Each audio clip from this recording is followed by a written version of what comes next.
Hey friends! Settle in because tonight we're uncovering a quiet story told in chirps and whispers, in clay pots and silken scrolls. The air is still. You're seated cross-legged on an old stone bench, somewhere deep in an ancient Chinese courtyard. Above you, the moon hangs low and milk-pale, veiled slightly in late summer haze. The pines sway a little, just enough to make you wonder if something's watching from the shadows. And then, there it is. A single, almost imperceptible chirp slices through the quiet like a secret. Then another, then another. Soft, rhythmic, precise.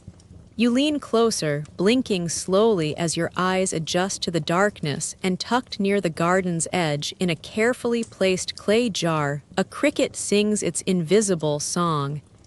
And here's the twist, you're not just hearing a bug, you're hearing the future. That chirping, it's been used for over 1,000 years as a signal. A sign that summer is ending, that crops must be hurried to harvest. That cooler air is on its way. This little creature, not much bigger than your thumbnail, once helped shape royal calendars and philosophical debates, long before mercury thermometers or Doppler radar were a thing. You probably won't survive the entire cricket-based forecasting seminar this bug is giving you right now. But hey, we're going to try anyway. Quick favor. Before you dive into full-on relaxation mode, consider liking and subscribing. It helps more than you know, and I genuinely appreciate it if you do. If not, no worries, I'm just glad you're here. Also, if you're listening from somewhere cozy or far away, I'd love to know your city and local time in the comments. It's always amazing to see where and when we're all connecting. Wherever you are, I'm glad you're here. Let's take a moment to leave the noise of the day behind. Now, dim the lights, maybe turn on a fan for that soft background hum, and let's ease into tonight's journey together. You squint slightly and lean forward. The chirping is hypnotic, mechanical almost, but not lifeless. It's like a coded message, one that generations of Chinese scholars dedicated their lives to decoding. Crickets weren't just ambient summer noise in ancient China. They were regarded with something between fascination and reverence. Some people believed their songs echoed the very rhythm of the earth turning, a literal soundtrack to nature's clockwork. But it wasn't just philosophical. These scholars believed they could predict seasonal shifts by tracking the crickets' patterns. You can imagine them, sleeves rolled up, noses nearly pressed to wooden cages, scratching notes onto bamboo slips by candlelight. You'd think you were in a temple, not a study. That very first cricket chirp in late summer was never just an insect making noise. It was a signal, subtle but unmistakable. The breeze still carried warmth, but the sound reminded you. Autumn was quietly lacing up its boots just outside the village walls, and once the chirps began, they didn't stop. Each night the rhythm would shift slightly. Slower, lower, more spaced out, and that pattern, believe it or not, matched the cooling of the air. The scholars didn't need thermometers, they had crickets. Now, let's set the scene even earlier. Imagine the Zhou dynasty, around 1000 BCE. Bronze vessels clang softly from rituals in nearby courtyards, and fields rustle with life. Among all the ceremonies and celestial tracking, natural sounds became sacred clues. Scholars with high foreheads and low patience began to take notes, not on just the stars, but on insects. Frogs, cicadas, and yes, crickets. The crickets in particular were suspiciously predictable. You could count on them, and they seemed to know something. Fast forward a few hundred years, and that curiosity had turned into practice. Han Dynasty naturalists took the torch and carried it forward, classifying species, observing behavior, even mapping their regional patterns. And there, tucked in the margins of agricultural records and almanacs, were observations about cricket song and autumn's arrival. These weren't guys out in the woods with butterfly nets, by the way. They were elite thinkers, tied into imperial politics and Confucian orthodoxy. But despite their status, they were absolutely crawling around in the underbrush at night, recording how many chirps per minute happened at various altitudes. What can we say? Nerds are gonna nerd. One particularly committed scholar supposedly wore padded slippers so he wouldn't scare away the more timid male singers. Fringe? Yes. Accurate? Debatable, but charming? Absolutely. It's worth noting that not everyone thought this was worth the effort. There were debates. Some argued that crickets weren't reliable, too subject to their environment. Others claimed they were divine messengers, more accurate than the imperial calendar itself. Historians still argue whether these studies were serious science or just eccentric poetry. But regardless of who doubted, the cricket watchers persisted. And with each generation, more evidence piled up.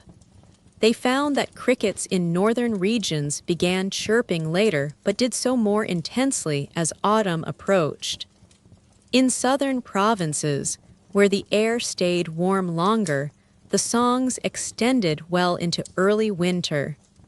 The trend was impossible to ignore. And then came the idea of listening posts. Scholars would post students or servants in designated gardens to simply listen at dawn and dusk, jotting down the rhythm of the chirps and the tone of each burst. This was cricket surveillance centuries before surveillance became creepy. Soon, the sounds weren't just observed, they were curated. Clay pots were crafted to enhance resonance. Certain plantings were placed near cricket habitats to encourage them to stay and sing. It became an art form, like gardening, but with live ambient soundtracks. You could almost hear a Tang poet muttering, "This garden is in G minor tonight." These amateur meteorologists were onto something, though. Even now, modern entomologists confirm that a cricket's chirp rate decreases as temperature drops. It's a basic biological truth. The muscles in their legs slow down as the air cools, which means their song slows too, and it happens in consistent patterns. You imagine crouching beside an elderly scholar who's nodding thoughtfully at a pod of chirping insects. He gently waves a fan over the container to test a theory. The song changes. A glint in his eye confirms what he suspected. Nature responds if you listen carefully enough. And you realize the story here isn't just about bugs and seasons. It's about the human instinct to decode the world, to find patterns in sound and rhythm. These scholars didn't have modern tools, but they had patience, curiosity, and ears trained by years of ritual and observation. Now the courtyard is quiet again. The single cricket you first heard continues its rhythm. Slower now, more deliberate, like a watchman stepping farther and farther away down a hallway. You glance toward the sky. The moon has shifted slightly. You didn't notice time passing, but the air feels just a touch cooler. Just a whisper. The cricket knew before you did. You lean back, palms pressed to the cool stone of the bench, and listen closer. The cricket's song stretches into silence between chirps now, like it's taking longer to think before it speaks. That silence feels heavier than it did before. You understand something that ancient listeners must have known too. Silence is not absence. It's transition. And that transition was something deeply woven into the culture. You see, in ancient Chinese philosophy, especially Taoism and Confucianism, timing and harmony were everything. The ability to act in accordance with the rhythms of nature was considered a virtue, a kind of moral intelligence. So knowing when to plant, when to harvest, and when to simply wait, these weren't just practical questions. They were spiritual ones, and the cricket became a tiny oracle. It sang a note in the symphony of seasonal balance. There's even an old saying, the cricket sings and the farmer dreams of frost. That's poetic code for, you'd better start pulling in that millet, friend. As time went on, crickets weren't just observed, they were collected, carefully, lovingly. By the Song dynasty, around the 10th century, cricket keeping had become not only a scholarly habit, but a full-blown hobby, especially among the elite. Wealthy courtiers and minor nobility would house them in exquisitely decorated cages, made of carved sandalwood or bone, placing them in special alcoves to listen during long nights. Cricket battles became a sport. Yes, really. Tiny champions were trained, pampered, even fed specialized diets to increase their vigor. And while the fighting wasn't lethal, the betting often was, especially if you wagered against the wrong noble's prized insect. But even then, the weather side of things never disappeared. Farmers continued to listen. Their lives still hinged on these tiny weather forecasters, and eventually someone gave it a name. Dalong's Law. No, Dalong wasn't a Tang poet or an imperial bureaucrat. He was a 20th century American biologist named Amos Dalbert.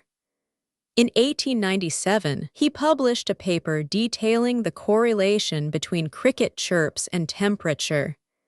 He even came up with a formula, T equals 50 plus, N 40/4, where T is the temperature in Fahrenheit, and N is the number of chirps in 60 seconds.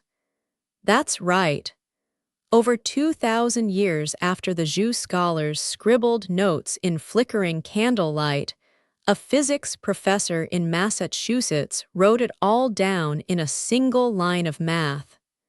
Turns out, those padded shoe-wearing cricket nerds, they were right all along. So where does that leave us now, as you sit here in this imagined courtyard under moonlight? Well, the crickets are still singing. Maybe not in carved sandalwood cages or climate-controlled pavilions, but in fields, parks, and balconies across the world. They don't care about time zones or YouTube notifications. They sing when it's warm. They slow when it's cold. They whisper change before you see it. And if you pause, if you listen, really listen, they are still telling you the same thing they told the ancients. Pay attention. You breathe in slowly, the air cooler than before. The night is wrapping around you now, soft and certain. The chirping fades into background hum like a lullaby just for you. You don't need to know the temperature, you already feel it. And somewhere inside you, something shifts. Subtle, quiet, but real. Just like the cricket said it would. You lie still now, the edges of your awareness softened by the lull of the crickets, and you begin to picture how this all began. Not just with scholars and scrolls, but with firelight and bare hands, with people sitting on woven mats before there were even words for cricket or season. You imagine an early settler somewhere in the Yellow River Valley, looking up from a freshly dug furrow and hearing it, that rhythmic pulsing of wings, crisp and bright. It wasn't just noise. It was a pattern, and people love patterns. We hang meaning on rhythm like clothes on a line. So when the chirping began to mark a change in wind, in morning fog, or in how long the dew lingered, well, someone remembered. These weren't scholars yet. They were simply watchers.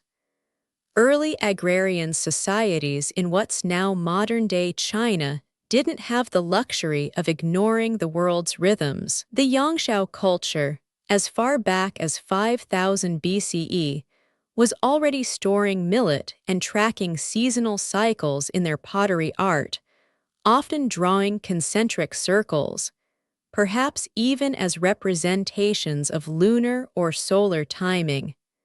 Whether the cricket song was noted specifically is lost to time, but the timing of its voice likely nested itself into those same cycles. The rhythms of nature observed, repeated, passed down. As farming grew more sophisticated, so did observation. The Zhou dynasty, which really deserves its own entire bedtime series, formalized a lot of this. This is where the term phenology starts to find ancient cousins.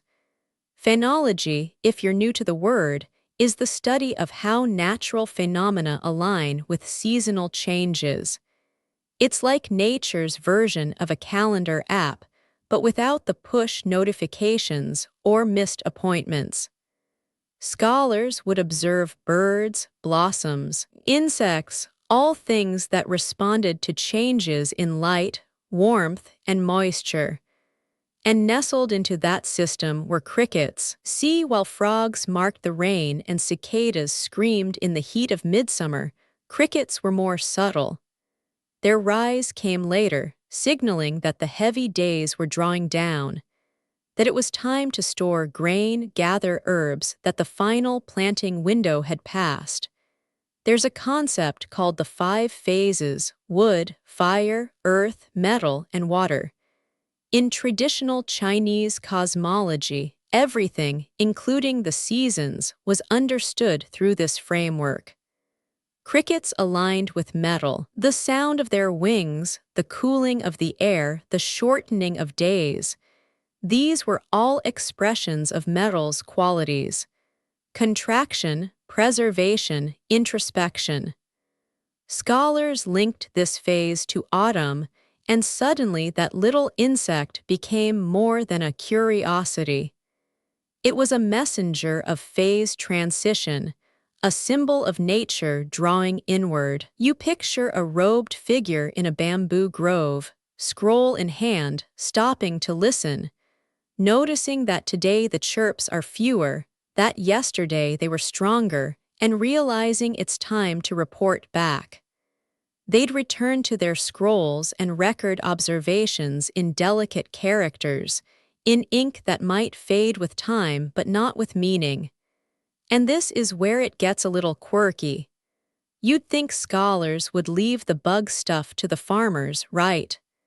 Not so. High-ranking officials and Confucian thinkers were deeply invested in observing the heavenly patterns. If you could anticipate the rhythms of the natural world, you could align yourself and your governance with the mandate of heaven. Yes, that's right. These chirps weren't just about weather, they were tied to political legitimacy. Historians still argue whether this intense entomological interest came from genuine belief in cosmic cycles, or whether it was a more calculated form of power, like, hey, I can predict the frost, therefore the gods like me more than you. Either way, when the chirps changed, people noticed. You'd probably raise your eyebrows at some of the practices, though.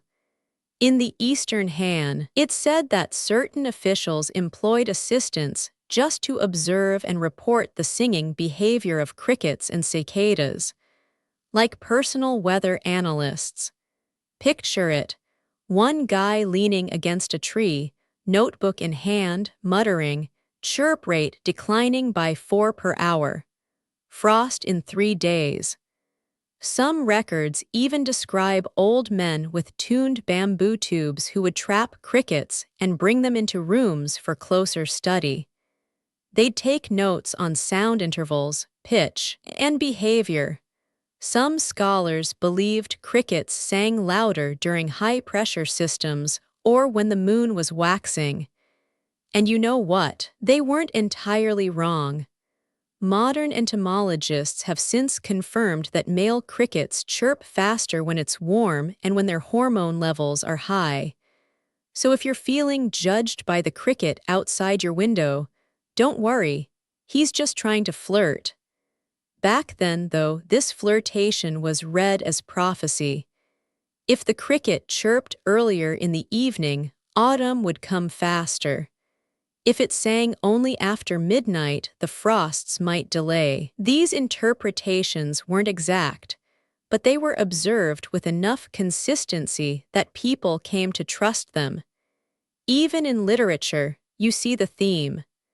Tang Dynasty poems describe the sudden silence of the cricket as a signal of sorrow or the last breath of the warm season.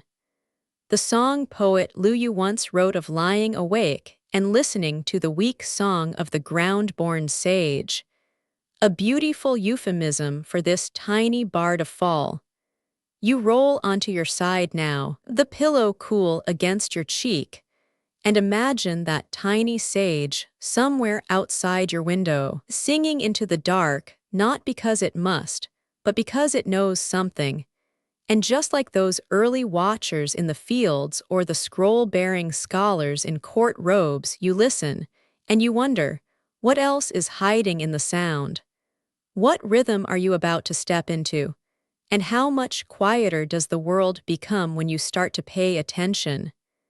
In the hush between each chirp now, you begin to feel a strange sort of companionship. This cricket, this tiny, six-legged musician, is still part of the same long arc of observation, an ancient conversation humming along your windowsill. And if you're still wondering how something so small could matter so much, don't worry. The story's about to get even stranger, even sweeter. Let's drift forward again. It's the Tang Dynasty now, around the 8th century CE.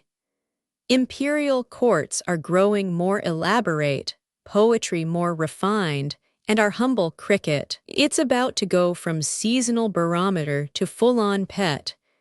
Yes, a pet. There are scrolls and paintings from this time that show noblewomen and poets keeping crickets in small, delicate cages, sometimes woven from golden threads or carved from fragrant sandalwood. A well-chosen cricket was a status symbol, a sign of cultured taste. Just imagine walking into a scholar's study, and instead of a cat or a parrot, you hear a single clear chirp from a bronze jar on the desk.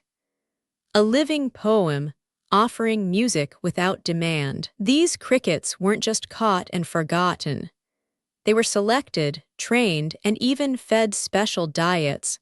Some were given rice paste or bits of fruit to enhance their song. Certain breeds were known for a clearer chirp, others for louder or more rhythmic calls. Entire manuals were written on cricket care, including the best ways to keep them warm, the optimal cage materials for resonance, and even tips on keeping them emotionally balanced. One 10th century text advised owners to talk gently to their crickets, saying they will sing more willingly for you if they feel respected. Imagine that. Tiny therapy, 6 legs and antennae, housed in a gourd with your voice as its light. But perhaps the most human twist in this story comes with the rise of cricket fighting, a practice that would flourish for centuries, especially during the Song dynasty. That's right. Fighting. People, especially in the bustling cities, began to collect male crickets, house them in intricately crafted boxes, and stage matches. It wasn't violent in the way you might think. Crickets don't gore each other or draw blood, but they do wrestle, kick, and try to throw each other off balance. It's like sumo, but tinier and with more legs. And the betting? Intense. Records show that during the Southern Song period, entire fortunes were won and lost on the outcome of cricket bouts. The matchmakers, human ones, would be hired to find the strongest fighters. There were breeding programs. Cricket trainers would massage the legs of their fighters before a match to stimulate vigor. Some used tiny tools like silk threads to gently coax their cricket into attack readiness. The best fighters were named, praised, remembered. One emperor, Xuanzong of the Tang dynasty, was so obsessed with cricket fighting that he appointed an official cricket keeper to the palace staff, a job with real pay and status. One unlucky keeper is said to have fled the capital in disgrace when his champion lost in a major bout. And yet, as intense as all that was, there was tenderness, too. Many kept two crickets, one for fighting, one for song.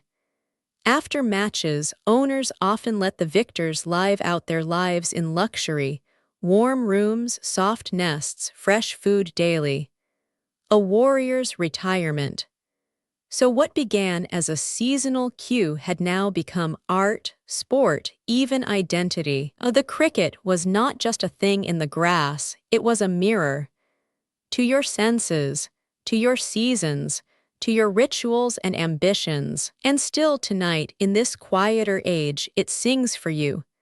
Perhaps it's the descendant of a long line of song crickets once kept by poets. Or maybe it's just a wild thing with no idea that it's part of a story older than writing. But still, its wings move.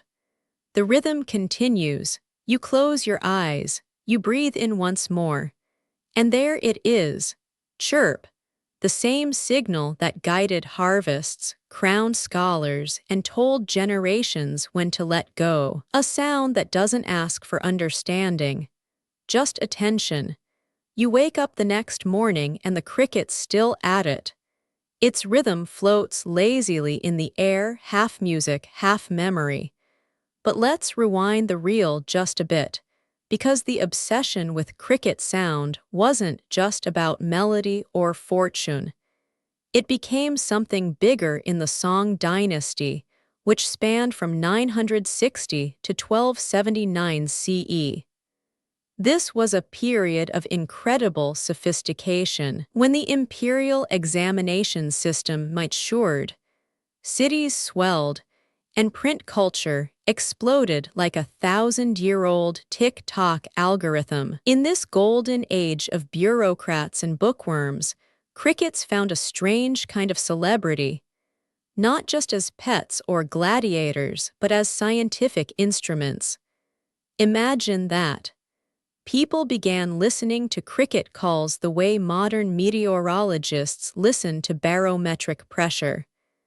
You stroll through a scholar's courtyard, past bamboo swaying like green metronomes, and there, tucked near a ceramic pot, you hear the chirping. You pause, tilt your head, and your host raises a finger. Hear that, it's begun. Autumn is on its way. Because crickets, it turns out, don't chirp randomly. Their song is governed by temperature. Specifically, the warmer the night, the faster their wings vibrate and the more frequent their chirps. Cooler air slows them down. It's biology doing poetry. This discovery was so intuitive to Song-era scholars that they began correlating chirp speed with calendar dates, not unlike farmers today tracking the first frost. These scholars tracked seasonal transition through the sonic pulse of insects. They recorded when crickets fell silent, usually just after the autumn equinox, fading toward early winter. The silence was a signal, too, a kind of punctuation in the years-long sentence. Now here's where it gets beautifully weird. Some scholars, not content with mere observation, began moving crickets indoors to extend their chirping season. They'd place them near warm clay stoves, sometimes even in their sleeping quarters, hoping to stretch autumn a few days longer. It was like hacking nature with kindness and a few degrees of heat. And then came the charts. Oh yes, Detailed scrolls of cricket calls and seasonal markers began circulating through scholar networks. Some tried to quantify chirp rates at specific temperatures. One fringe thinker even theorized that crickets were influenced by the moon. Historians still argue whether that idea had any scientific merit, of course, but it speaks volumes about how deeply scholars listened. There's an old proverb from that time: to know the cricket is to know the night. You sit with that a moment, let it hum through your spine. What else have you heard today without listening? Some researchers now believe that early versions of the thermometer may have been inspired by observations of crickets. That's speculative, sure, but the logic tracks. Before mercury tubes and barometric readouts, people used the world itself. Sounds, smells, textures. This attention to sound created a cultural intimacy that most modern people can barely imagine. Think about it. When was the last time you noticed a bug's song and knew the season was changing? Not because your phone said so, but because the air itself was singing differently. In one particularly charming example from a Southern song diary, a scholar complains that the crickets in his room are chirping too fast. It is still early September, he writes, but they sound like October. His solution: move their cage into a cooler part of the house. Climate control, 12th century edition. This desire to delay or hasten time through tiny creatures speaks to something deeply human. We don't just live in time, we try to dance with it, resist it, sweet-talk it. Crickets became the beat in that dance. Over time, entire families specialized in raising and breeding song crickets. They'd mark subtle differences in tone, some favoring deep, throaty buzzes, others preferring bright, harp-like clarity. These weren't just bugs, they were instruments. And like all good instruments, they found their way into poetry. Song poets often used crickets as symbols of impermanence, of fleeting beauty. Lines like "the cricket sings in the ash of summer" or "its song fades with the west wind" crop up again and again in court verse. It wasn't just scholars and poets.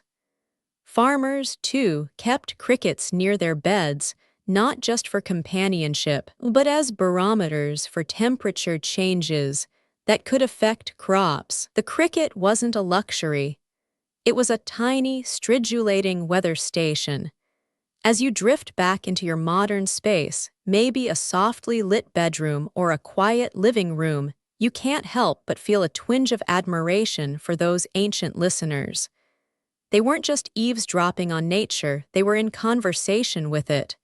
You imagine holding a cricket cage, just warm enough to keep the rhythm going. You listen. 1, 2, 3 chirps per second. And you whisper to yourself, autumn is near. There's something beautiful in that, not knowing the future through algorithms but through the living, humming body of the world. And tonight, as you settle in, maybe you'll hear that call, not outside your window but deep inside your thoughts. A little song, a little warning, a little comfort. The season is turning and you're part of it. Centuries pass, dynasties rise and fall. Gunpowder is invented, ships cross oceans, electricity hums into being. But the cricket, small, black, unspectacular, remains a constant presence in Chinese domestic life. Even as modernity encroaches with railroads and telegrams, the tiny insect keeps singing in corners of rural homes and city apartments alike. By the Qing Dynasty, 1644–1912, cricket keeping had become almost ritualized, not just among scholars, but across all levels of society, from emperors down to cobblers and street hawkers. What began as scholarly obsession had evolved into a full-fledged industry. Cricket vendors, cricket farmers, cricket potters. The cages grew ever more elaborate. Miniature bamboo palaces with carved railings and latticed doors, tiny ceramic pots for housing, custom feeding trays. Some cages were crafted from rare wood or ivory, others painted with delicate mountain landscapes. The best ones could sell for more than a laborer's yearly wage. And the crickets themselves, they were no longer just insects. They were athletes, prize fighters. By now, the fighting tradition had formalized into a seasonal sport. Tournaments were held in tea houses, temples, and even palace courts. A skilled cricket could command astronomical sums. Guides were published detailing the characteristics of a strong fighter: thick jaws, long antennae, a certain spirit visible in its stance. Collectors developed secret techniques, special diets, breeding rituals. One whispered method involved feeding crickets tiny slivers of goat liver mixed with sugar water. Another had breeders massaging their champions' legs to loosen the spirit before a match. It sounds ludicrous until you remember that the same culture birthed acupuncture and kung fu. Nothing is wasted. Everything has depth. Even emperors took part. King Emperor Qianlong, 1711–1799, one of the longest-reigning monarchs in Chinese history, was an avid cricket enthusiast. He commissioned custom cages, issued royal decrees about cricket commerce, and kept personal journals about his insects' habits. In one entry, he describes the sound of a favorite cricket as like jade bells swinging beneath a winter moon. You pause at that image. A man who ruled millions, armed with absolute power, and yet what moved him most was the shimmer of a bug's voice in the still of night. Not all crickets were destined for battle. Some were bred solely for their voices. These were kept in pairs or small groups, listened to after dinner, much like we might stream lo-fi beats or ambient rain. The chirping offered comfort, nostalgia, proof that something was alive in the shadows. Entire streets in cities like Beijing and Hangzhou were dedicated to cricket commerce. Especially in autumn, the markets buzzed, literally, with the sound of thousands of tiny cages. Elderly men haggled over wing strength, young boys chased loose escapees, and vendors hawked songs the way a record store might push rare vinyls. Even now, if you visit certain backstreets in Shanghai or Chengdu, you might stumble into one of these markets, narrow alleys where old men crouch over lacquered boxes, tapping gently to rouse a response from within. You'll hear bursts of chirps, fast, slow, ragged, clean. You'll hear arguments over price, ancestry, timbre. In a world of touchscreens and global trade, it's a relic, but one still alive, still clicking forward like a pocket watch that refuses to stop. And perhaps that's what's most astonishing about the whole thing. This continuity, because keeping crickets isn't just about tradition or hobby, it's a form of timekeeping. A living metronome that pulses through centuries of change. The rhythm may shift, the cages may change shape, but the song remains. It's a reminder that even the smallest voices can carry the weight of memory. And when you close your eyes tonight, you might hear it, just faintly, in some forgotten recess of your imagination. Chirp, chirp, the sound of a world that refuses to forget itself. But not all voices in the cricket chorus were harmonious. With growing popularity came growing deception. The cricket trade, like anything prized and profitable, developed its own underbelly. A seedy network of counterfeiters, cricket switchers, and back alley frauds. You wouldn't think such trickery could stem from an insect the size of your thumbnail, but oh, it did. You arrive at a twilight market. Lanterns swing gently above narrow stalls. The air hums with heat and the promise of money-changing hands. You lean closer to one booth where two men argue, not over a rare coin or a silk robe, but a cricket in a polished gourd cage. The seller insists it's a top-line singer descended from a line of autumn champions. The buyer narrows his eyes, tapping the side of the cage with a chopstick. Silence. Suspicion creeps in. That cricket might be drugged, or worse, a ringer swapped in just before the sale. This was common. Crooked sellers often carried near-identical crickets hidden in sleeves. By switching them out, with the sleight of hand of street magicians, they'd show off a vigorous singer during the demonstration, then send the buyer home with a lazy imposter.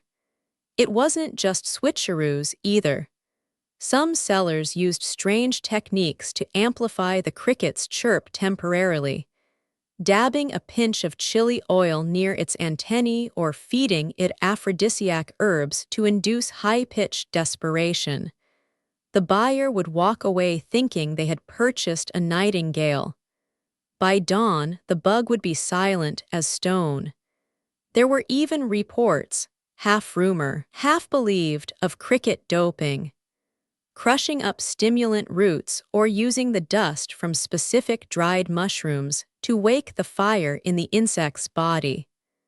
Of course, there's no proof, and scholars still argue whether such methods had any real effect or were just elaborate superstition passed between vendors.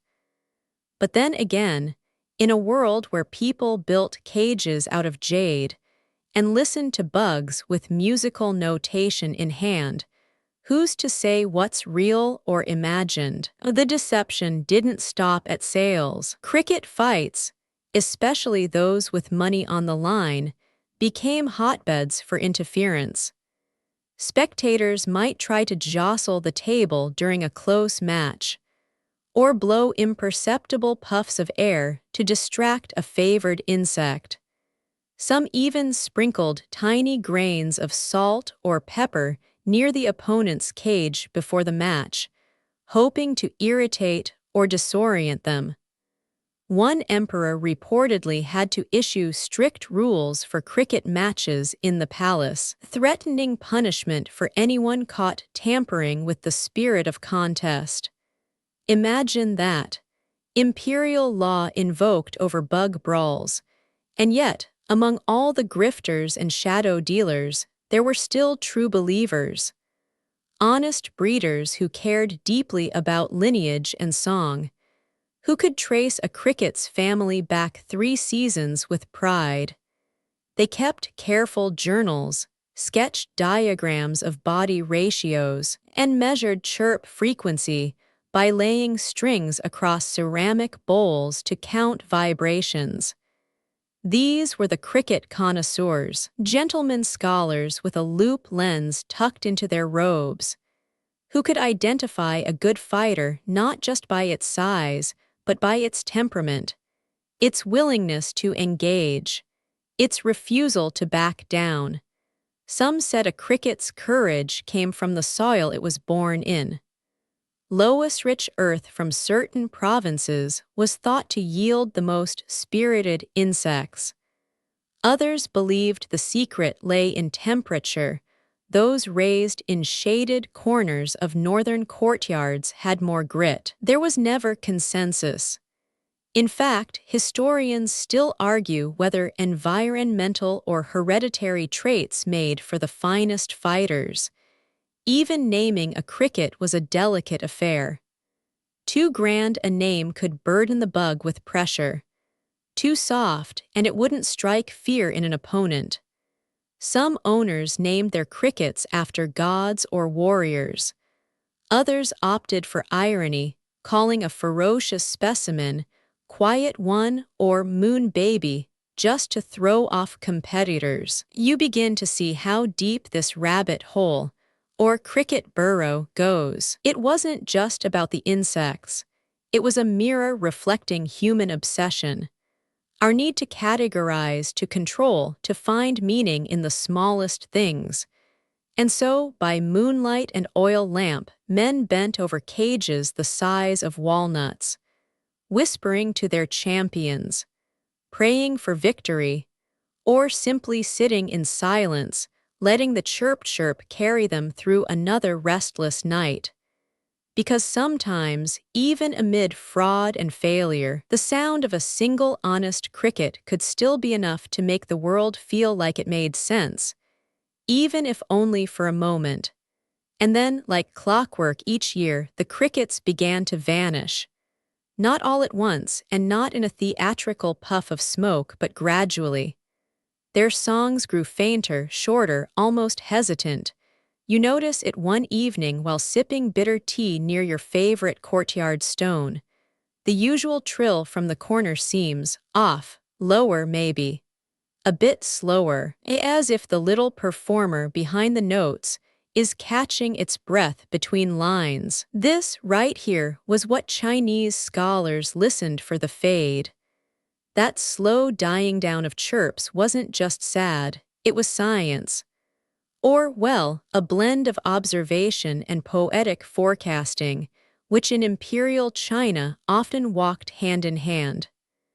The cricket's diminishing call marked something important, the descent into true autumn. You see, while modern meteorology throws around satellites and dew-point charts, these scholars used crickets like ticking clocks made of silk and antennae. They had no choice. The skies could deceive, but a cricket's body never lied. Their internal temperature governed everything. As the nights cooled, the insects' metabolism slowed. Their wings, once full of fire and rhythm, rubbed together more sluggishly. The songs became soft, then scarce, then gone. It didn't take long for someone to realize. This slow silence lined up perfectly with the changing season. In fact, one of the earliest cricket-related observations used in divination was that their silence predicted the first frost. Scholars noticed a near-universal pattern. Within 10 days of the last nightly chirp, the ground would frost over. Not always visible, but there in the breath of morning, the shimmer on stone, the bite in the air. They called it Han Luo, cold descent. You'd think it was just folklore. But even now, entomologists acknowledge the biological truth. Insects like crickets enter torpor or die off when ambient temperatures dip below certain thresholds. And that's why entire almanacs were crafted with cricket data in mind. These weren't crude pamphlets either.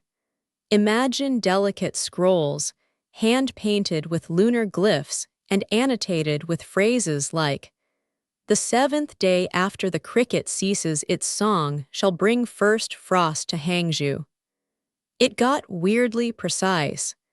Some treatises even broke it down by species of cricket. The Teleogrylus emma, for example, was thought to be a reliable predictor of wind shifts, while the Velarifictorus asperseus, try saying that before bed, was associated with mist and low-hanging fog. You squint at this ancient logic and find yourself wondering, was it luck or long observation? Historians still argue whether these correlations were truly tested or just repeated enough to feel true. Either way, the public believed it. Farmers planned their final harvests based on cricket quiet. Travel schedules shifted. Even mid-autumn festivals subtly adjusted their timings over the centuries to align with the last chirps. And this isn't even the oddest part. Some temples in the southern provinces kept silence jars. These were sealed urns containing dried soil, a little rice, and a captured cricket, monitored day and night by young acolytes. Their job, record the last day the cricket sang. That date, was then delivered by scroll to regional leaders as an official seasonal marker. That was autumn's paperwork delivered on wings. But here's a soft little truth. The end of a cricket song wasn't always met with sadness. In some circles, it was cause for quiet celebration, a kind of goodbye ritual to summer's noise. Scholars and poets often hosted last song gatherings where they would drink plum wine, write farewell poems, and gently release their crickets back into the wilderness. They believed it brought good fortune to let your companion die free, not in captivity. That the chirping spirit once released would carry your household's wishes through the changing wind. Now pause for a second. You're standing in a walled garden. A low table sits before you with a single cricket cage on top. Inside, silence. The others around you bow slightly. Someone raises a cup. A name is spoken, maybe Little Bell or Nightstone. Then the door to the cage is opened. The cricket hops once, twice, and disappears into the grass. And just like that, the season shifts. A different kind of silence settles in, thick and velvet. No longer expectant, but accepting. Of course, not everyone was so poetic about it. Some mourned the loss more bitterly, especially children who'd grown attached. There are scattered records of wealthy families freezing their prize crickets in jars of alcohol to preserve them. Tiny glass mausoleums, really. Some even tried to cheat nature entirely by building heated cricket rooms. Like saunas for bugs. Gentle warmth, soft light, and food to extend the lifespan of their tiny songsters. They managed to stretch the singing season by weeks, sometimes months. But always, inevitably, the song ended. Because crickets, unlike people, don't cling to seasons. They know when it's time to be still.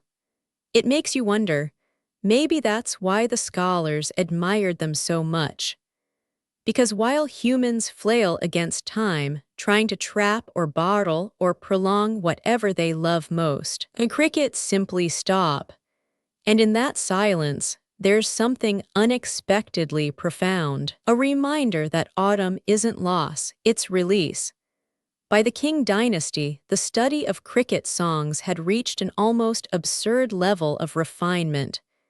Manuals thicker than religious texts detailed the exact acoustics of different breeds.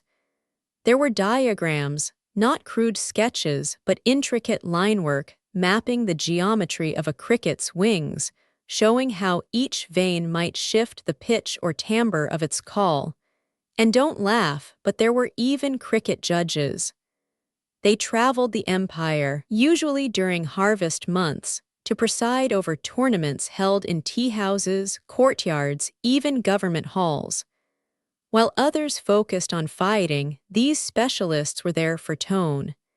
They listened, brows furrowed, as men presented their caged champions like court musicians. The judges had rating scales: duration, clarity, modulation, spirit. A perfect trill had to rise gently, hover in the upper register, then taper off with a subtle vibrato. One manual refers to this as the song that draws moonlight through bamboo. It wasn't only about beauty. In some traditions, a cricket's song could diagnose your soul. Certain monks in mountain hermitages kept one cricket per room. If the song was clean and full, the room's energy was deemed harmonious. But if the notes became ragged or the rhythm broke, it suggested spiritual pollution. You'd cleanse the room or yourself or both. There's even a fable, probably apocryphal, about a provincial governor in Sichuan who refused to make a military decision until his cricket sang 3 full measures without stutter. His advisors waited outside his study for hours. When the song finally came, he signed the war order. The campaign succeeded, and the story spread like wildfire. That cricket was named True Tongue. But let's not get too far into myth. The real gift of these insects wasn't prophecy, it was perspective. Think of it like this. In an empire obsessed with legacy, stone monuments, grand tombs, Confucian lineages stretching back 100 names, crickets reminded people that time could be small. Not just centuries, but seconds, a moment's music, a breath before frost. Even emperors listened. The Wanli emperor, notoriously moody and withdrawn, reportedly kept a dozen cricket cages near his writing desk. Some nights, when sleep wouldn't come, he'd open a single cage, hold it near his ear, and listen in the dark. Just that, a chirp, a reply, silence, repeat. There's a record of one of his letters written to a favored concubine that ends not with a farewell but a note. Your cricket sings better than mine tonight, I am envious. This from a man who ruled millions. And maybe that's the thread through all of this, the reason crickets mattered so much, because they were a contradiction. Tiny but commanding attention. Fragile yet fearless in voice. They couldn't build or conquer or write, but they could sing, and in doing so, they invited humans to stop, to really stop, and listen to a world that moved without them. What other creature does that? You could argue birds, maybe, whales if you're being generous. But birds fly away and whales are stories from the sea. Crickets, they're here, close, on the ground, hiding under your floor tile, nestled in the garden wall, living in the places you forget to sweep. And when they sing, they don't demand much. Just a little quiet, a little stillness, the kind of attention you can't fake. That's why the old scholars loved them, not for what they predicted, not even for their music, but for how they tuned the listener. You didn't really study a cricket, you studied yourself in the act of listening. And now, well, now the song is almost over, but that's not the end. Not really. Because the silence that follows is also part of the story. You step outside just past midnight, the scent of river water rising from the stone, and a sound meets you like an old friend. The faint, familiar trill of a cricket, tucked somewhere in the underbrush, too clever to show itself but generous enough to sing anyway. You pause, letting the night wrap around you like silk robes once worn by Song Dynasty scribes, the kind who used lanterns carved from paper and bamboo to trace poetry between the folds of dusk and duty. Somewhere behind you, a memory surfaces, of a garden carved into the side of a scholar's villa, with peach blossoms wilting and a porcelain cricket cage swaying gently in the breeze. You're not sure if it's your memory or one you've borrowed from the centuries, but it doesn't matter now. The lines are blurred, like ink running across an overwatered page. During the late imperial era, particularly the Ming and Qing dynasties, cricket culture became strangely opulent, no longer content with modest wooden cages. Artisans began crafting cricket homes from jade, cloisonné, ivory, and tortoiseshell. Entire districts of Beijing and Suzhou developed niche economies just to serve the demand. Lacquer specialists, tiny furniture carvers, even gold thread hammock weavers for particularly pampered specimens. It was absurd, yes, but beautifully absurd. A world where an insect the size of your thumb might sleep in a box worth more than a farmer's annual harvest. And the buyers, everyone from bored scholars to retired generals, ministers seeking omens before council meetings, and wealthy widows who no longer trusted people to whisper truthfully. You walk deeper into this imagined cityscape, where night markets are filled with tiny stalls selling crickets in seashell halves, vendors blowing soft puffs of warm air into the cages to rouse a song. Little boys tug at their father's sleeves, trying to pick the loudest one, while elders tap the cages with bamboo sticks, listening for pitch like wine connoisseurs swirling a glass. There's a story from this period, told in hushed tones across tea tables and embroidered pillows, about a woman named Lion whose crickets never sang. Not once. She lived alone in a house by the canal, with dozens of ornate cages lining her shelves, each one polished and pristine. But no sound ever came from them. People whispered that she was cursed, or worse, that she cursed the crickets herself. Then one autumn, when the moon was swollen and the river tide refused to recede, her cages filled with song. Not just one, but all of them. A rising chorus so loud that neighbors stumbled outside, lanterns trembling in their hands, mouths open in disbelief. No one ever found the crickets. They were gone by dawn. Cages empty, doors ajar. Historians still argue whether this tale was metaphor, hallucination, or early evidence of sonic mimicry in artificial devices. Some believe Lion was simply a recluse with a poetic sense of timing. Others suspect a hoax, clever whistles hidden in the walls. But the story persists, passed from voice to voice like a hand-me-down lantern. And that's the thing about this tradition, it exists in the half-light. Half science, half superstition, half study, half spell. You imagine a scene now, back in a dusty study with a scholar hunched over his notes, eyes rimmed with sleeplessness, brush dragging over paper as he scribbles a chart. Wing angle here, frequency there, temperature cross-referenced with call duration. He's trying to find the pattern, to make sense of it all, to understand why on some nights the crickets sing louder, truer, as if they know something is shifting in the air.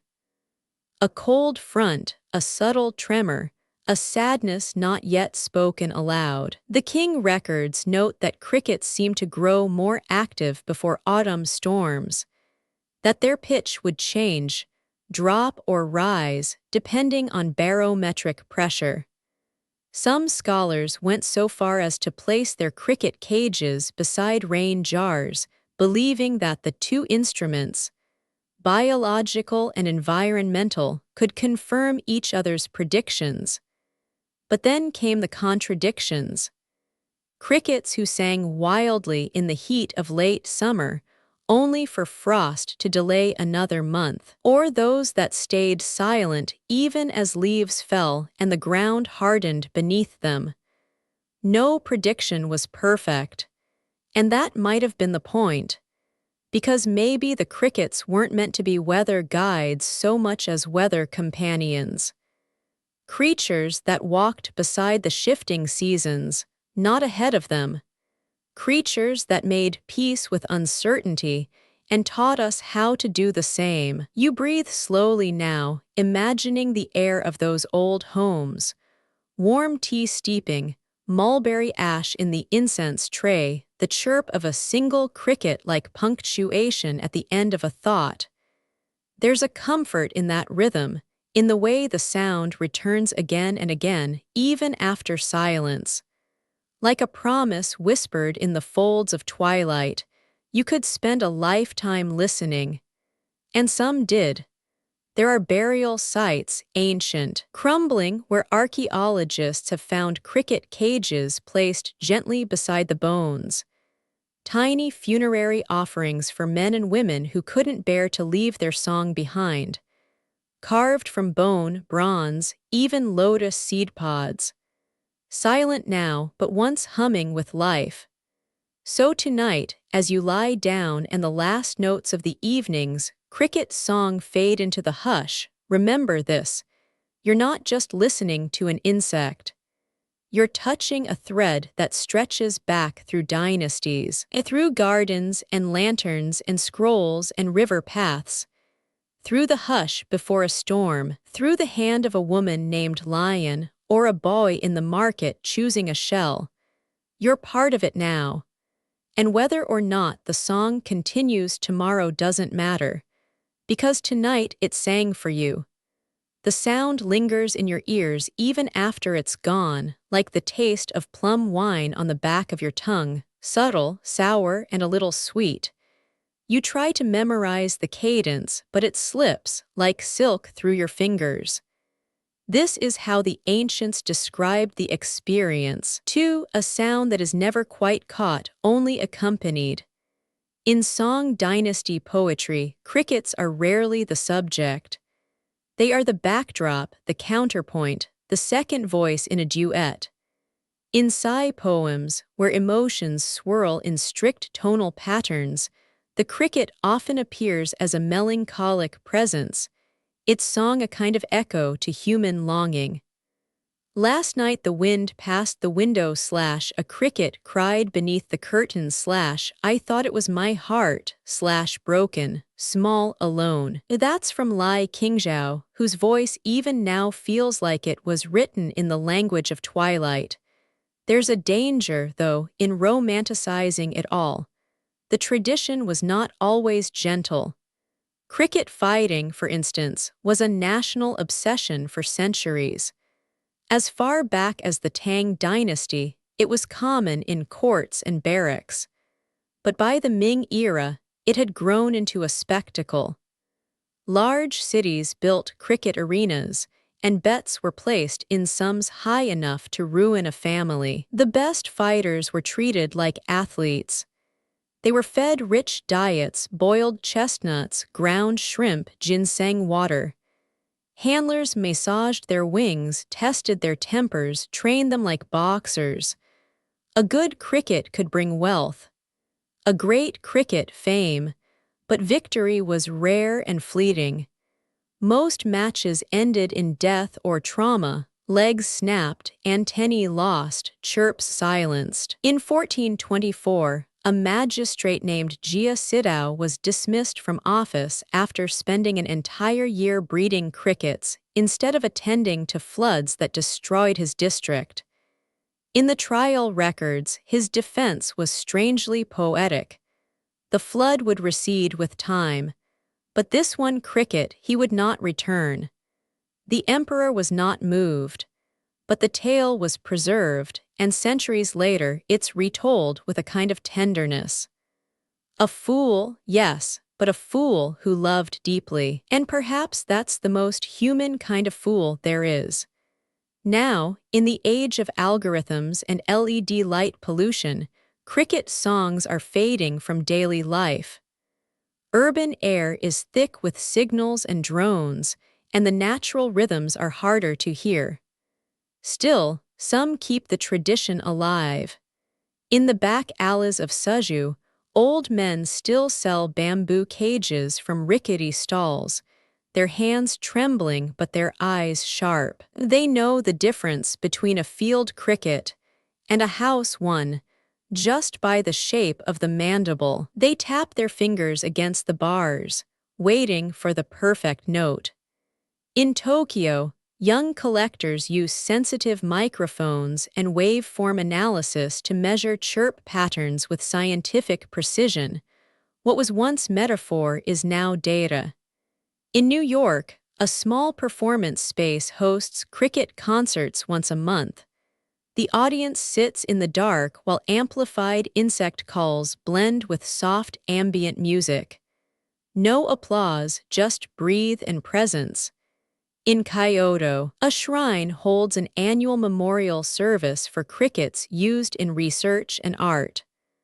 Offerings of rice and incense are placed before tiny effigies carved in wood, and the priests chant not for forgiveness, but for gratitude. And in your own memory, yes, there's a summer from childhood, sticky with heat, when you sat on a porch and listened as one bold cricket sang from the underside of a flower pot.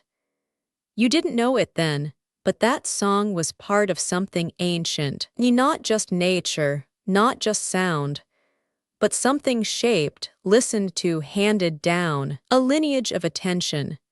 And that's what it has always been, not just a sound, but a tradition of listening. Careful, quiet, reverent listening, like the kind that makes you sit a little longer. Close your eyes. Let the hum carry you past the edge of the ordinary, so that even when it's silent, you can still hear it. You wake in the middle of a dream, the kind that dissolves before you can catch its shape. Something hums softly outside your window. Not a machine, not quite wind. A cricket, maybe, or the memory of one. That's the thing with this story, it doesn't let go. You're now walking the same path the old scholars did, but instead of scrolls, you've got glowing screens. Still, the impulse is the same, to understand the world by listening a little closer. In the Ming Dynasty, this impulse turned into obsession. Government records, strangely enough, began to include cricket logs. Local officials were sometimes evaluated not just on rice yield or tax collection, but, unofficially, on their contributions to court cricket culture. If they bred a champion chirper or sent a particularly fierce fighting cricket to the capital, it could curry favor. Imagine that, your job performance tied to how well an insect sings. Collectors became status symbols. Some were even gifted between diplomats, tucked inside elegant boxes lined with rice paper and velvet moss. A cricket might ride in a courier's sleeve, traveling hundreds of miles for a single chirp at a palace gathering. One tale tells of a cricket known as red-tail thunder, whose chirp was so resonant, it could be heard from 3 rooms away. Scholars wrote poems in his honor. He died in a snowstorm during transport to the emperor, and the servant escorting him shaved his head in mourning. You can't make this stuff up. But someone did, probably, at least a little. Historians still argue whether red-tail thunder was real or a clever allegory. Either way, the story stuck. The question remains, why the obsession? Why devote so much time and care to a creature that most people today would brush aside with the back of a hand or squash with a shoe? Part of it, surely, was control. Crickets were small enough to capture and study, yet mysterious enough to never quite submit. They could be observed, manipulated, even fought, but never entirely predicted. Like the seasons themselves, like human emotion. But part of it, maybe the biggest part, was longing, for rhythm, for order, for signs that the universe made sense and that we were somehow part of that pattern. The scholars of the Ming didn't just listen to crickets for fun.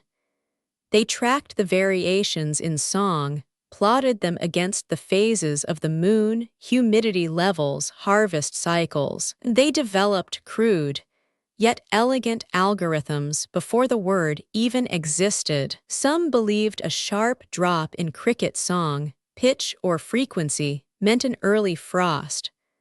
Others said that the loudest cricket in late September marked the precise moment to begin certain religious rituals. There were notebooks filled with entries like, 9th day, 8th moon rain fell by 3rd bell. Cricket song was hoarse, erratic, goose migration confirmed at twilight, likely onset of cold wind within 5 days. It wasn't science, not by modern standards, but it wasn't just superstition either. It was pattern recognition filtered through careful listening and the poetry of the world. Even now, some ecologists believe there was something to it. Modern bioacoustics can map the tempo of insect choruses to changes in temperature with surprising accuracy. Some researchers in Japan have found correlations between field cricket songs and microclimate shifts. Of course, there's no imperial cricket registry today. But echoes remain. Farmers in parts of rural Yunnan still say things like, "The black ones go quiet 3 days before frost," with the kind of certainty that suggests generations of proof. And you're starting to hear it too, aren't you? Not just in sound, but in silence. It's the same way you can sometimes tell rain is coming even when the sky is clear, or how the air feels different the morning before a thunderstorm. You're not imagining it. You're remembering an ancient way of knowing, because every time you pause to listen, not just hear but listen, you step back into that lineage. Not just of scholars, but of dreamers, field sitters, sky watchers, people who didn't need satellite data or radar to know that change was coming. Just a chirp, a hush, a note gone sharp or soft. You find yourself wondering, what other tiny things are talking to you all the time? What signs have you walked past without noticing? What worlds are humming just beneath the noise of your day? One Ming poet, whose name is mostly forgotten, once wrote, "The cricket does not know he is wise / the wind does not know it is warning me / I do not know what I am waiting for / but I wait, and the waiting sings." And here you are, waiting, listening, and the night is singing back. You begin to notice that the sound isn't just around you, it's inside you, or maybe it always was. That's the strange trick of attention. Once you tune in, it's hard to tune back out. The cricket's song no longer feels like background noise. It's a pulse, a pattern, maybe even a message. And maybe this is why, across cultures and centuries, crickets have been more than bugs. They've been omens, companions, ghosts. In parts of southern Africa, it was said that when a cricket chirps in your home, it's the spirit of an ancestor visiting. You mustn't kill it. You must welcome it. Sometimes even speak to it aloud. In the American South, some Appalachian traditions said a sudden silence from crickets at dusk meant a death in the village. A hush, they believed, was a louder message than any sound. Meanwhile, in Japan, the practice of suzumushi, the keeping of bell crickets, evolved into a kind of seasonal meditation. The chirp of the bell cricket was considered more refined than that of the common field cricket. Poets would write entire haiku around a single trill. Some would keep them in tiny bamboo cages, not for entertainment but for contemplation. Listening was the act, not the result. In one story from the Edo period, a monk spent 3 weeks in silence, listening only to the bell cricket he'd kept beside his bed. When asked what he learned, he reportedly said, "The cricket is not singing, it is remembering." Remembering what? Nobody asked, or maybe they didn't need to. You start to wonder now, what if every sound is a form of memory? Not just in the metaphorical sense, but real sonic memory, the reverberation of an event, traveling forward through air and time, waiting to be received. In physics, we know this is partly true. Sound is vibration, and vibration never truly disappears. It dissipates, echoes, blends. Every sound you've ever heard still exists somewhere, even if it's only in the molecules of your body that were changed by hearing it. You're not just listening to the cricket. You're listening to everything that ever made it sing. The heat, the hunger, the moon, the myths. You're listening to the whole world, distilled into a note the size of a fingernail. And in that note is a question. No words, just a shape of a question. One you can't quite hold but which leaves an afterimage in your thoughts, like looking at the sun with your eyes closed. The question might be, what else are you missing? You sit there, still, ears open, mind wider than it's been in weeks. And the cricket keeps singing, like it always has, like it always will. You rest your hand lightly on the bamboo table, tracing its grooves with the tip of your finger. The night air is cooler now, softer, but the sound remains, the endless, patient call of the cricket. You listen again, not just to the insect, but to the shape of silence around it. A kind of acoustic negative space, like a sculpture formed by absence. And into that silence, you let yourself slip deeper until your thoughts become slow enough to hear something strange unraveling, something scholars once whispered about in dusty back rooms of scroll-filled libraries. In ancient China, there was a belief among certain mystic naturalists and obscure court astrologers that crickets didn't merely respond to nature's rhythm. They predicted it. According to rare records buried in Ming-era zoological commentaries, a sect of seasonal watchers known as the Kai Shen, literally, breath scribes, claimed to track cricket chirping patterns days before any observable environmental change occurred. Not after, before. They believed crickets were sensitive not just to temperature, but to subtle changes in barometric pressure, underground moisture shifts, and electromagnetic pulses that hinted at coming storms or seasonal thresholds. They even theorized, long before modern science considered such ideas, that crickets might be tuned to something like Earth's Kai, the flow of energy that moves through wind, water, stone, and skin. According to one obscure record found in the margins of a scholar's almanac, the Kai Shen maintained tiny hand-bound journals marked only with ink dots, each dot representing the tempo and frequency of nightly chirps. When the dots shifted dramatically from one week to the next, they prepared accordingly. Not just for weather, but for what they called shifts in spirit alignment, which historians still argue whether that referred to real meteorological thresholds, philosophical epochs, or the personal moods of the emperor. It sounds mystical, sure, but here's the weird twist. Modern science backs up some of it.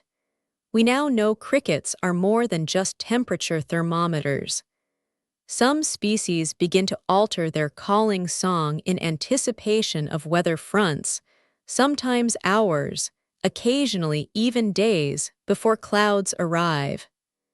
Changes in humidity and atmospheric pressure subtly affect their tiny timbal organs and wing structures, nudging them into new rhythms before we ever feel the rain. One entomologist from the 1980s, a field biologist with no knowledge of ancient Chinese texts, wrote in her private notes that the Aecta cricket she studied began anticipatory silences 36 hours before monsoon winds rolled into her campsite in Yunnan. No one could explain how, but the crickets knew. You wonder if this is where the ancient idea of the insect calendar came from. Not a timeline laid out in boxes and numbers, but a breathing series of sonic signs. When this chirp slows, harvest can begin. When this tone softens, winds will arrive. When this species stops, frost will soon follow. It's not superstition. It's observation filtered through devotion. And when you give yourself over to it, when you begin to think of the world as a conversation and not a command, you start to hear meanings that don't require language. It's why some of those scholar watchers lived for years in remote cricket huts. Small garden towers made of stone and paper, where they would sleep beside the cages of chirpers and record, each changed like a priest noting the behavior of a sacred flame. Some would even fast for days before seasonal transitions, cleansing the body in case it muddled the clarity of the sound.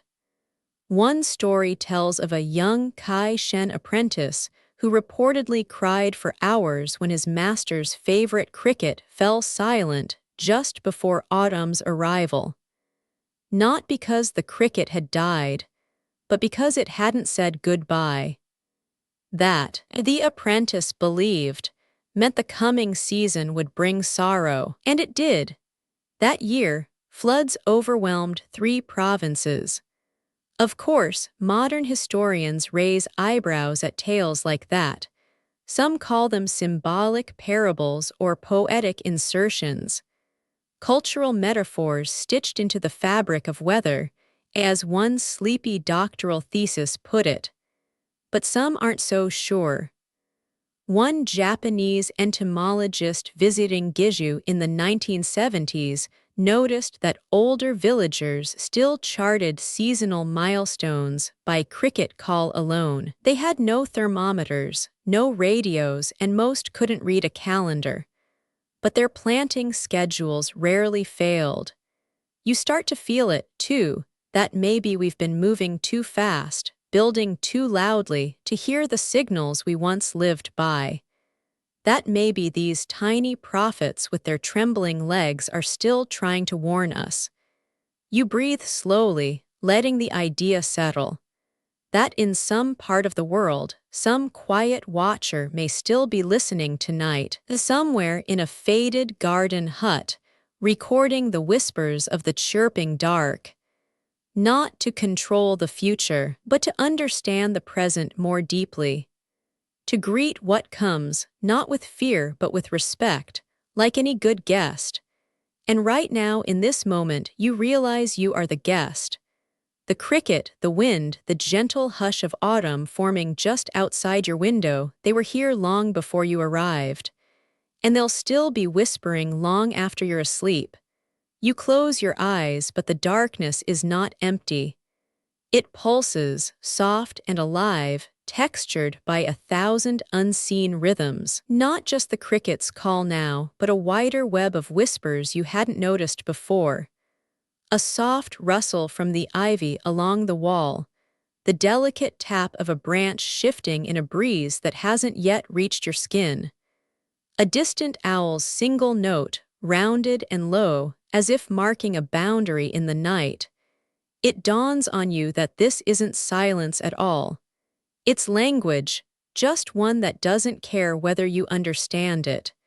And that, strangely, feels comforting.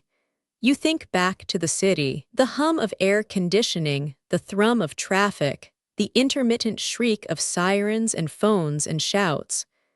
Those sounds aren't just louder, they demand attention. They pull focus, override thoughts, occupy you like a persistent crowd. But here now, nothing is asking anything of you.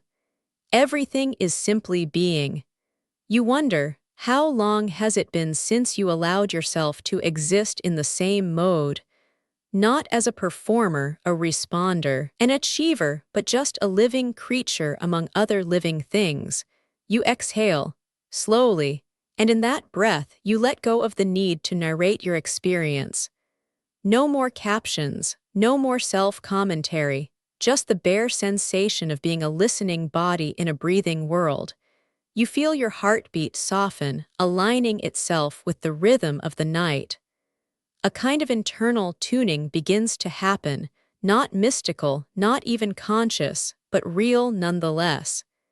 And then you remember something else, a line from an old essay by the Zen poet Ryokan, who once wrote, "Insects sing in the grasses, unaware of who listens, and still they sing." You don't need to be the observer for this moment to matter. It matters because it is happening, because the cricket doesn't know you're here, because it sings anyway. And suddenly, that feels like a kind of freedom, a kind of quiet love. You rise gently from your seat, careful not to disturb anything, not out of politeness, but out of gratitude. You step inside, the screen door whispering shut behind you, and leave the night as it is, unedited, uninterrupted. Outside, the cricket continues its slow, methodical rhythm. Not for you, not for anyone, just because that's what it was made to do. And you, brief visitor in the song of the world, were lucky enough to hear it. You settle back into the quiet, and the feeling lingers, a blend of awe and comfort that's not unlike the warmth of a fading dream. The air has shifted, just slightly, cooler now with the faint edge of moisture, like autumn itself just exhaled into the soil. You can't see it, but you know it's coming. And somehow the crickets knew first. You walk slowly past the old scrolls again, the ones covered in ink that's bled slightly with age, curling at the corners like parchment sighing after centuries of waiting. In one scroll, you notice a curious passage written by a scholar named Qin Liang. It doesn't offer facts, it offers metaphors, lines describing crickets as the twilight of summer stitched into song, and keepers of the moon's seasonal diary. Poetry masquerading as science, or perhaps science that dared to stay poetic. You tilt your head and wonder how many scholars blurred that same line. See, cricket keeping in ancient China wasn't just a pastime. It was, in some circles, a full-blown profession. And with that came titles, competition, and even jealousy. Cricket master was a real designation in certain households, often given to older men who were not only caretakers but advisors. Yes, there were families who entrusted autumn predictions and seasonal timing to the keen ears of these cricket whisperers. In cities like Kaifeng, markets bustled not just with silk and grain, but with insect sellers loudly declaring the lineage of their finest chirpers. You imagine walking through one of these alleys, woven with cages, 100 songs blending into an orchestra of wings. A seller stops you and says, "This one sings only at dusk, never at dawn. See, he knows the light." You try not to smirk, but deep down you're charmed. Because there's a part of you that wants to believe it's true, wants to believe a cricket can be that precise. And that a man, hunched in a wooden stall with soot on his fingertips, can read the future in 6 tiny legs and a hunger for fresh cabbage leaves. Some records say officials consulted these men before beginning harvest festivals, or when determining how late in the season weddings could be held outdoors. Others suggest the cricket keepers exaggerated their findings just to impress neighbors or gain minor court favor. Historians still argue whether these predictions had measurable accuracy or simply lined up with other, more astronomical methods. But there's one delightful tidbit tucked into a dusty monograph from the Ming era. It says an emperor once delayed a royal banquet because his favorite cricket refused to sing on the planned evening, and he considered it a bad omen. Now, whether that's true or just bureaucratic gossip preserved in ink, we may never know. But it's a delicious detail, isn't it? You keep walking. The sky above is stretching into deeper blue. You hear a soft scraping behind you, and for a moment, it feels like the ground itself is adjusting its weight. Everything leans just slightly toward stillness. Even the trees seem to pause.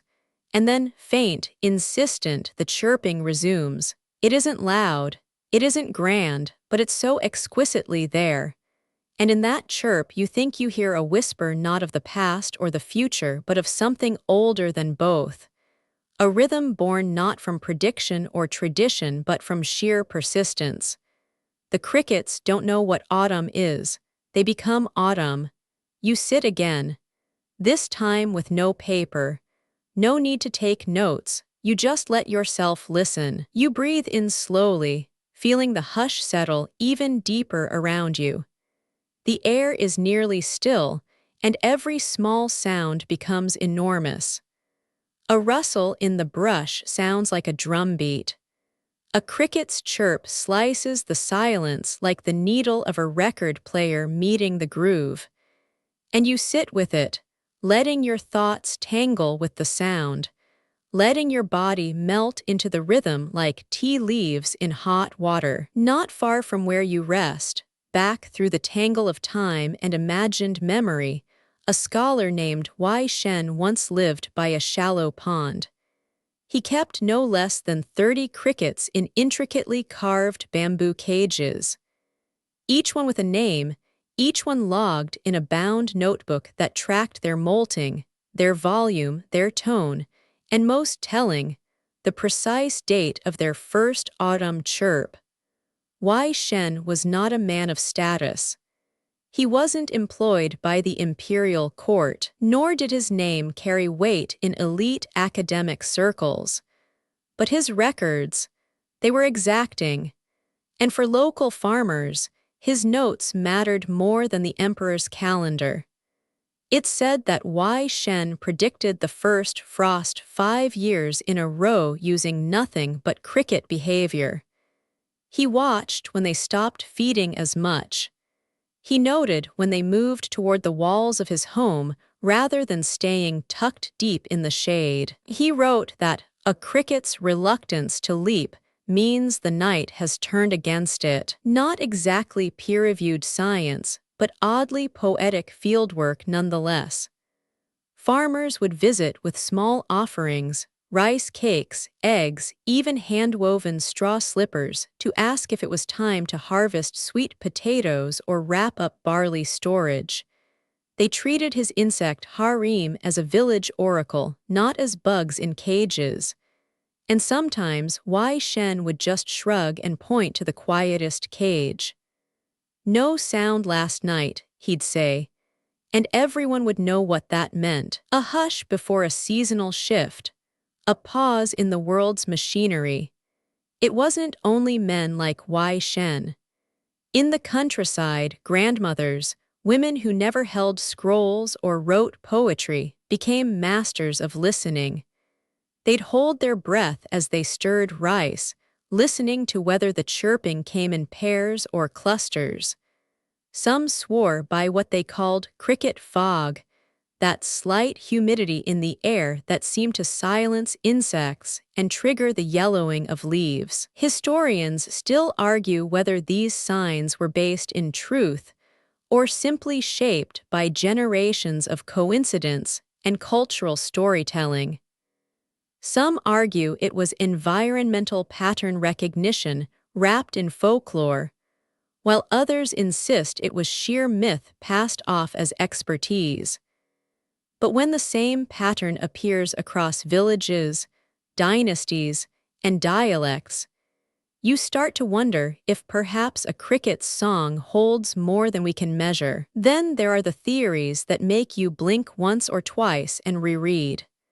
Like the one suggesting crickets chirped faster during years with comet sightings, or that the depth of a cricket's chirp indicated not just temperature, but rainfall cycles.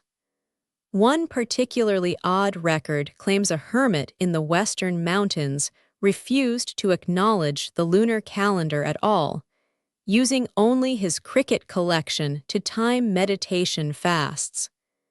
That's dedication, or maybe eccentric genius, depending on your mood. Back where you are, the chirping softens just slightly. You imagine the old cricket keepers lying on wooden floors, heads tilted toward tiny cages, breathing as if their lungs were calibrated to the pace of wings. That kind of attention changes a person. It slows your heartbeat, stretches your thoughts, turns noise into nuance. You feel it happening to you now.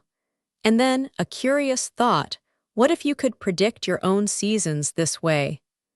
What if your moods, your shifts, your inward winters and blazing internal Julys could be measured in sound, in tremors just beneath the skin? Would you know when to slow down, when to bloom, when to rest just by listening? A cricket doesn't decide to chirp, it just does. The same way leaves don't plan to fall. They let go when it's time. And maybe that's the lesson beneath all this. beneath the poetry and the dusty scrolls and the miniature gourd cages. That not everything needs to be understood to be useful. That not every pattern needs to be proven to be respected. That sometimes you just need to listen until the world tells you what comes next. You pull your knees up to your chest and close your eyes, letting the sound of crickets fill the space between your thoughts. And in the hush between chirps, you feel time itself folding like paper, delicate and precise. You don't need to know what day it is. You don't even need to know what season. The crickets already do, and for now, that's enough. The hush lingers, but subtly, it begins to shift. You can't say exactly how. The crickets still chirp, the breeze still brushes the trees with its gentle hush, but something's changing. Like a new instrument entering a piece of music not with sound, but with silence. Not subtracting, not adding, just adjusting. Maybe it's your body that shifts first. A new weight in the chest, a settling. Your spine feels less like scaffolding and more like a stem, bending slightly but rooted. You can almost hear the sound of sap moving slowly through bark. If such a sound could be heard, you start to wonder if all trees are just very slow listeners. And if listening long enough could turn you into one. In the distance, a branch cracks. A clean, distinct sound. Not dramatic, not the stuff of danger, but the kind of sound that tells you something fell finally. Something loosened. A twig, a dry bough, or maybe an idea you've been carrying too long. That crack becomes a moment. Like punctuation in the long sentence of the night. And punctuation matters. It changes how everything is read. A comma breathes. A period ends. A semicolon offers hope that two things can remain connected, even if they're different. You breathe in like it's a choice. Hold it, not because you're tense, but because you want to feel the edges of your lungs again. When was the last time you paid attention to the full perimeter of your breath? Not just the exhale, but the terrain of your inhale. The way it moves through ribs and between thoughts.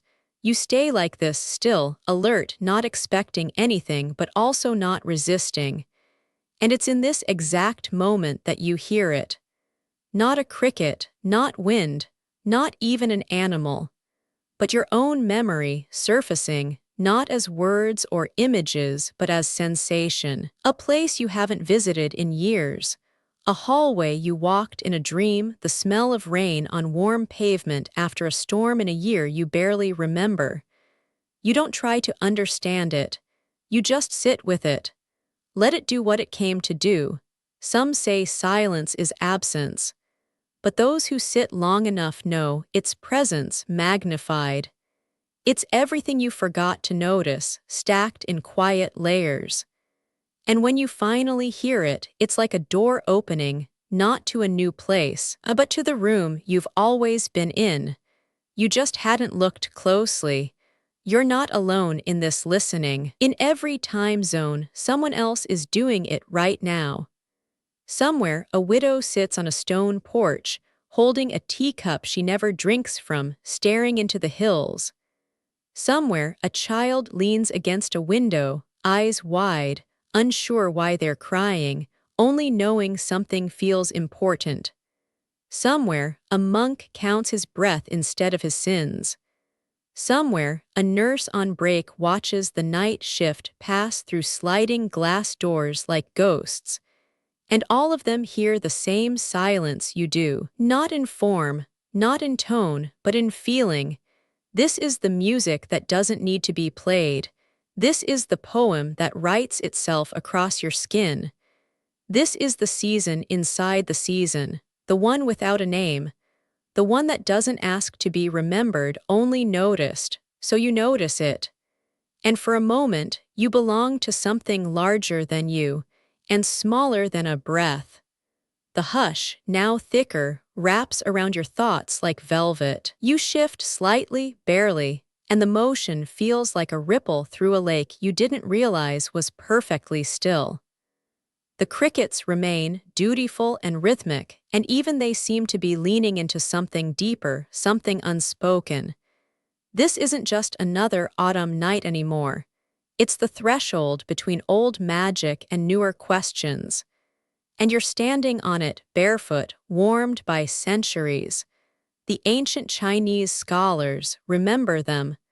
They'd feel right at home in this kind of evening, not because it's their season, though it is, but because it's the kind of stillness they prized. The kind where observation isn't an act but a posture. They didn't watch crickets exactly, they listened. And they didn't predict autumn as if flipping pages in a calendar. They felt it coming in the bones of small things. Even the lowliest chirp was a whisper from the cosmos. Each tiny voice, tucked in bamboo cages, singing a syllable of time itself. You might chuckle at that now, holding your phone in one hand and a snack in the other. But if your body could hum in tune with a season, would you dismiss it? Or would you try to translate it? The scholars did both. They documented everything. The precise moment a chirp shifted in tempo, the humidity levels that changed a cricket's mood, the way males responded to temperature like fickle lovers.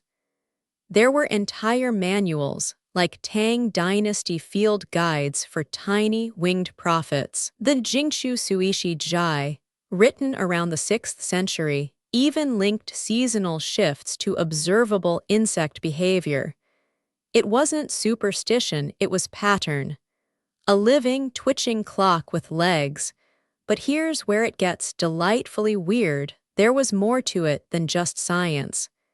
They believed crickets didn't merely reflect time, they contained it, like a miniature vessel for the spirit of autumn itself. Capture one, and you held the moment in your hands. A chirp wasn't just noise.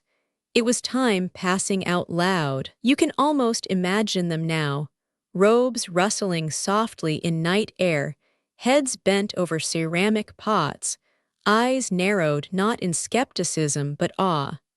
Some kept the crickets beside their beds, believing the sound could align their dreams with celestial harmony. Some let them roam small wooden stages, betting on duels of chirping prowess. And some simply listened, letting the chirps anchor them to the eternal flow of heaven and earth. Like bedtime stories told by insects. And then there's you caught here in your own late-night stillness. You don't need a cage to hold a cricket. The sound is already echoing around your home, whether from a real garden or a sleep playlist called Nature Chill Vibes 4. No judgment, sound is sound. But the question is, are you really listening? Historians still argue whether these cricket-centric practices were more religious than scientific, more spiritual than seasonal. Were they ancient meteorology or ritualized poetry? Did the scholars know the difference, or did they even care? There's something beautifully efficient about cultures that didn't separate fact from feeling so quickly. They weren't afraid to blend observable patterns with unobservable meaning. If a chirp could map the sky, why shouldn't it also stir the soul? That's what tonight begins to offer you. A new kind of measurement, not in hours or temperatures, but in sensation. When your skin registers cool air before your brain calls it fall. When your thoughts slow, not because you're tired, but because something quieter wants to speak. When the wind brushes your neck like a memory you didn't know you missed, it's okay to be skeptical, but try not to be immovable. Even the hardest mountains bow to wind eventually. So just lie there, feel your pulse slow a little more. Let the world fade at its own pace. You're not here to control the evening, you're here to belong to it. And somewhere, just beyond where your hearing reaches, another cricket begins its song, not because you asked, not because it was needed, but because it's time, and that, according to the scholars, is all the reason the universe ever needs. The echo of that last chirp, real or imagined, still hangs in the air. It doesn't demand your attention, it invites it. Like a breeze lifting a curtain just enough to hint at the world beyond the window. And in that quiet suspension, you're not just the listener anymore. You're part of the story. This is how ancient traditions survive, not by preservation alone, but by transformation. Not by glass cases and placards in museums, but by being lived a little again and again. In your case, maybe it's not a cricket in a jade cage.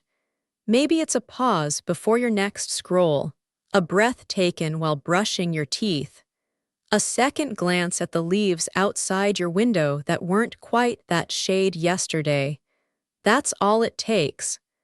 A moment of attention becomes a moment of connection. And before you know it, you're part of an invisible lineage, stretching back 1,000 autumns, not in some formal, ceremonial way, but in the quiet way that matters most. And maybe this is why the scholars were so obsessed, not with crickets per se, but with what they represented. A chance to mark time not with clocks, but with consciousness. A reminder that nature speaks in pulses and pulses speak in presence. Even in the darkest, most silent part of night, something small is always singing. The sound isn't always obvious. Sometimes it's a memory surfacing. Sometimes it's the tension finally leaving your shoulders.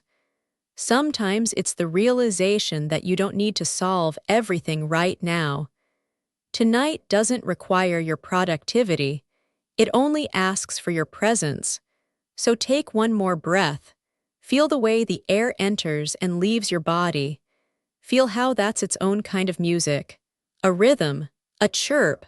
Let yourself belong to this season fully and without resistance.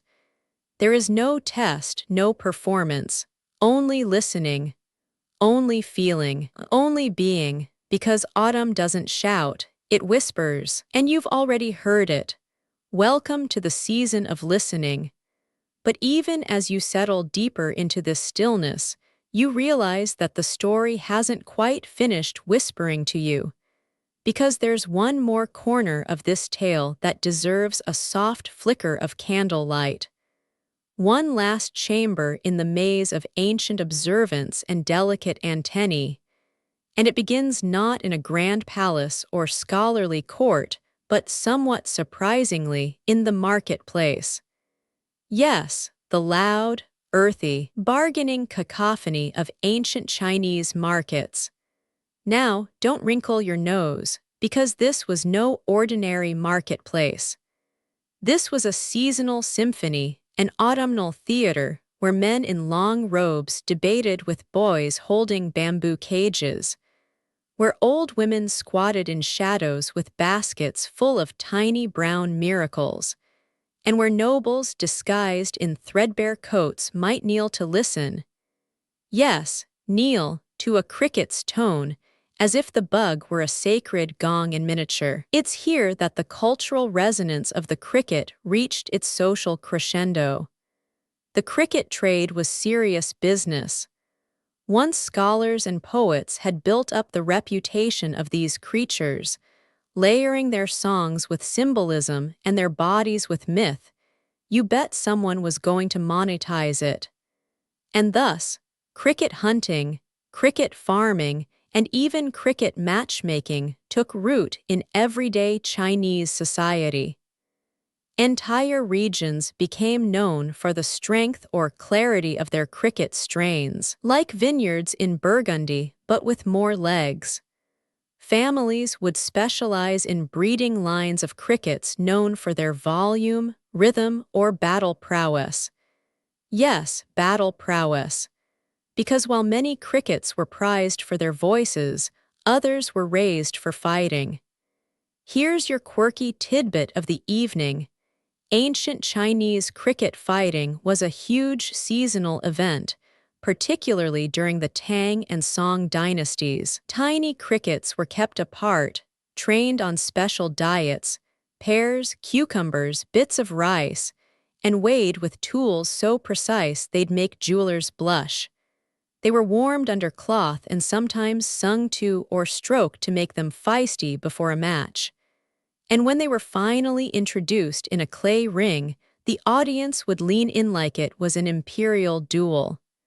The winner was not the cricket that escaped, but the one that stood its ground and sang last. Betting was common, but status was the real currency. Men would gain or lose entire reputations on the performance of their insects. And if that sounds absurd, just remember fantasy football exists. Also, people cry when their video game characters die. So yeah, humans haven't changed all that much.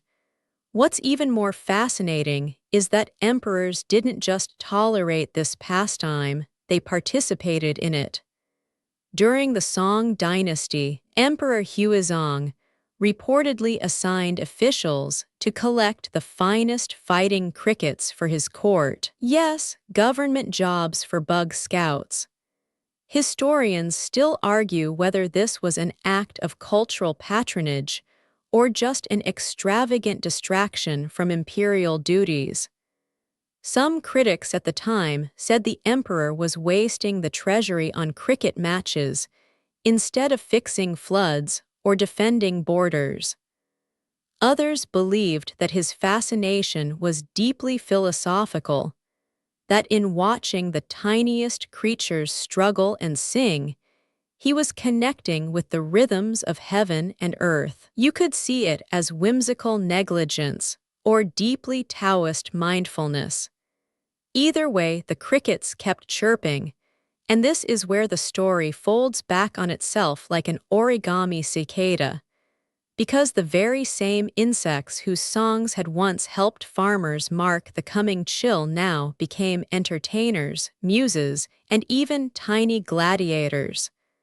From omen to ornament, from signal to sport. But beneath the evolution of roles and rituals, one thing never changed, and people still paused to listen. So tonight, as you listen to the hush wrapping around your room, maybe you understand now that this isn't just about ancient bugs. It's about how even the smallest sound, like one chirp in a marketplace, can ripple through a civilization, can shape a calendar, can influence art, policy, and dreams, can follow you home, centuries later, tucked into a bedtime story. Because what starts in the grass doesn't always stay there.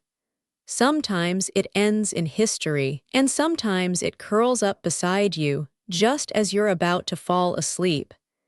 And as that whisper trails off into silence, we return once again, not to the cricket's chirp but to the space between chirps. Because that's where the real magic happens, isn't it? The pause, the breath, the stillness between two notes. See, if you've ever heard a cricket sing in the dark, you know it's not a steady, mindless drone. It pulses, it hesitates, it waits. And that's exactly what the ancient poets understood.